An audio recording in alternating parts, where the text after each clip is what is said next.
Assalamualaikum warahmatullahi wabarakatuh. Kami dari kelompok 6 akan mempresentasikan materi yang berjudul Membangun Budaya Anti Korupsi. Tujuan presentasi ini adalah untuk memahami apa itu korupsi, dampaknya, serta bagaimana kita dapat membangun budaya anti korupsi dalam kehidupan sehari-hari. Korupsi adalah tindakan menyalahgunakan jabatan, wewenang, kekuasaan untuk memperoleh keuntungan pribadi maupun kelompok yang mengakibatkan kerugian bagi negara. Bentuk-bentuk korupsi antara lain seperti suap, penyalahgunaan penggelapan dana, penyalahgunaan jabatan, gratifikasi yang melanggar aturan, nepotisme yang tidak sesuai ketentuan.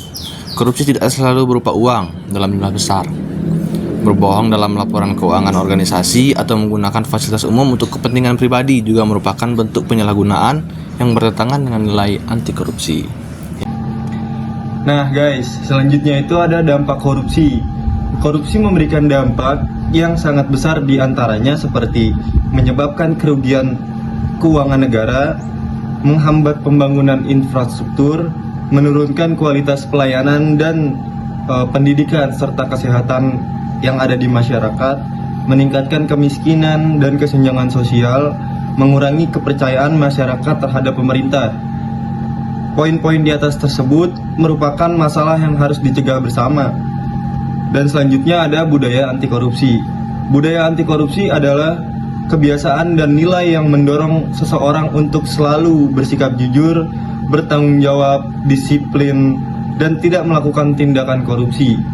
Budaya ini harus dimulai dari lingkaran terkecil, yaitu seperti diri sendiri, keluarga, sekolah, kampus, maupun tempat kerja. Jika setiap orang memiliki integritas yang tinggi, maka peluang untuk korupsi akan semakin kecil. Oke, baik, saya di sini akan menyebutkan nilai-nilai anti korupsi, yang itu ada 9. Yang pertama ada jujur, berkata dan bertindak sesuai kenyataan. Yang kedua ada mematuhi aturan dan waktu. Yang ketiga bertanggung jawab, menjelaskan tugas dengan baik. Yang keempat ada kerjasama, yaitu mencapai hasil melalui usaha yang benar. Yang kelima ada mandiri, tidak bergantung pada cara yang tidak baik, yang tidak jujur. Yang keenam ada sederhana, yaitu hidup sesuai kebutuhan. Yang ketujuh ada prodi, yaitu menjaga kepentingan bersama. Yaitu yang kedelapan ada berani menolak dan melaporkan tindakan korupsi. Yang ke-9 ada memperlakukan semua orang secara setara. Oke, di situ adalah nilai-nilai tekstur menjadi dasar terbentuknya karakter yang berintegritas, nilai-nilai anti korupsi. Lanjut, stay. Oke, pada bagian ini kita bahas gimana sih cara membangun budaya anti korupsi dan apa peran penting kita sebagai generasi muda.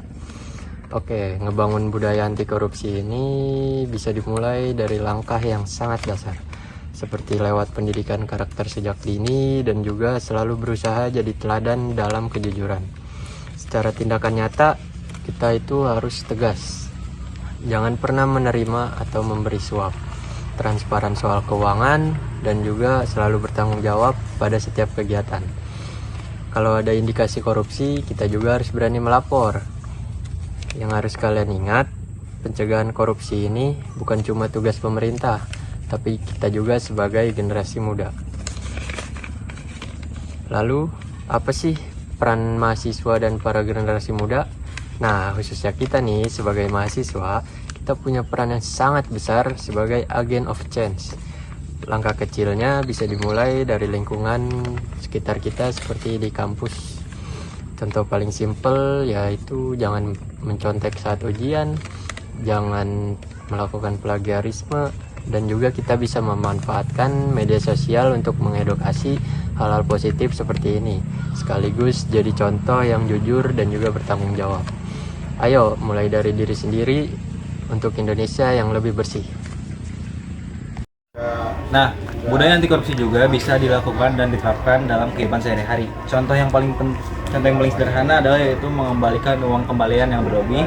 Yang kedua adalah tidak memasukkan tanda tangan atau data. Yang ketiga adalah jujur di setiap aktivitas, dan yang keempat adalah tidak menggunakan fasilitas yang ada di sekolah, di universitas ataupun di pekerjaan dengan cara yang salah. Nah guys, kebiasaan kecil yang tadi kita terapin itu bisa dibiasakan secara konsisten.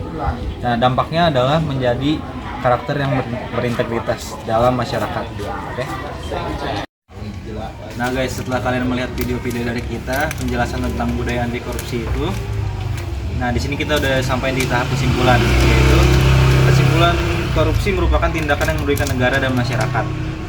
Oleh karena itu, budaya anti korupsi harus dibangun melalui nilai kejujuran, disiplin, dan tanggung jawab. Perubahan besar selalu dimulai dari diri sendiri.